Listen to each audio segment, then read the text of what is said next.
बिस्मिल्लाहिर्रहमानिर्रहीम। अस्सलामुअलैकुम दोस्तों, उम्मीद करती हूँ कि आप खैरियत से होंगे। Welcome back my YouTube channel. Amazing recipe. पकोड़े बनाना मेरी हर बहन को आता है, लेकिन मेन मसला क्या होता है, हमारे पकोड़े क्रिस्पी नहीं बनते, इतने रूखे बन जाते हैं ना, उनको खाना मुश्किल हो जाता है, या फिर इतना तेल जज़ब कर लेते हैं कि खाने के टाइम बहुत मुश्किल परेशानी का सामना होता है। आपके पकोड़े लच्छेदार नहीं बनते, क्रिस्पी नहीं होते। तो कोशिश करूंगी आज की इस रेसिपी में आज तमाम टिप्स शेयर करूँ। यहाँ पर लिया है एक दरमियाने साइज का प्याज, जिनको मैंने बारीक बारीक काट लिया था। अब आपने क्या करना है, इनको अच्छे से मसलना है ताकि प्याज के जो लच्छे हैं वो अलग हो सके और हमारे पकोड़े भी लच्छेदार बन सके। दो दरमियाने साइज के आलू लेकर आपने बहुत ही बारीक बारीक आपने इनको पतला पतला सा काट लेना है और पानी में डालकर आपने 2 से 3 पानी धो लेना है। ये पानी निकाल कर आपने ये आलू प्याज के साथ बैटर में शामिल कर देने हैं। अब आपने क्या करना है जी, एक बोल लेना है, उसमें पानी शामिल करना है 1 कप के करीब। आप इसमें पालक डाल देंगे, थोड़ा सा धनिया डालेंगे खुशबू के लिए और अच्छे से धो लेंगे। धोना बहुत ही जरूरी है ताकि इनके ऊपर लगी हुई मट्टी जोंसियां निकल सके। पानी निचोड़कर आपने पालक धनिया भी आलू के साथ प्याज में शामिल कर देना है। यहाँ पर हम क्या करते हैं, बेसन का बहुत ज्यादा इस्तेमाल कर देते हैं, जिसकी वजह से जो हमारे पकोड़े हैं वो लड्डू की तरह हो जाते हैं, लच्छेदार नहीं बन पाते। तो आपने बेसन बहुत ज्यादा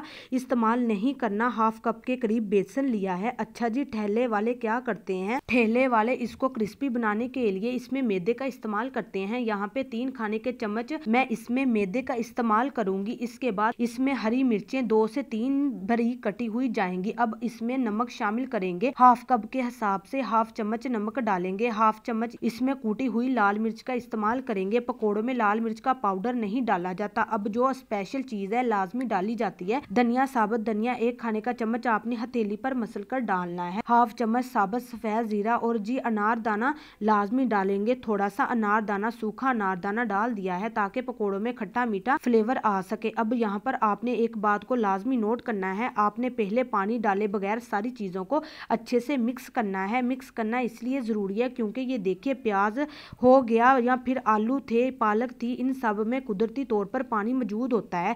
तो हमने कोशिश करनी है कि जो पानी जो सब्जियों का है, कोशिश करें जितना मुश्किल हो सके बेसन को इस कुदरती सब्जियों के पानी से ही कवर करे। उसके बाद आपने बिल्कुल थोड़ा सा पानी शामिल करना है, 1/4 कप के करीब मैंने मजीद पानी ऐड किया है और अच्छे से सब्जियों को बेसन को पानी में मिक्स किया है। इससे ज्यादा मैंने पानी नहीं डाला, बस ये 1/4 कप पानी डाला है। अच्छे से मिक्स करेंगे और बेहतरीन किस्म का आपका लच्छेदार पकोड़े बनाने का बैटर तैयार हो गया है। अब एक टिप आपको बताऊंगी जिससे पकोड़े क्रिस्पी भी बनते हैं। इसमें डाला जाता है जी बेकिंग सोडा, 1 चुटकी के करीब आपने बेकिंग सोडा डालना है, लेकिन बेकिंग सोडा उसी टाइम डालिएगा जब आपने पकोड़े फ्राई करने होंगे, वरना अगर आप पहले ही बैटर में बेकिंग सोडा डाल देंगे तो बैटर जो है पड़ा पड़ा नरम हो जाएगा और पकोड़े बनाना मुश्किल हो जाएंगे। आगे जाकर एक और टिप आपसे शेयर करूंगी जिसकी वजह से आपके इंशाल्लाह पकोड़े बहुत ही क्रिस्पी बनेंगे। वो टिप क्या है, वो टिप ये है कि आपने जो पकोड़े हैं इनको मीडियम टू हाई फ्लेम पर आपने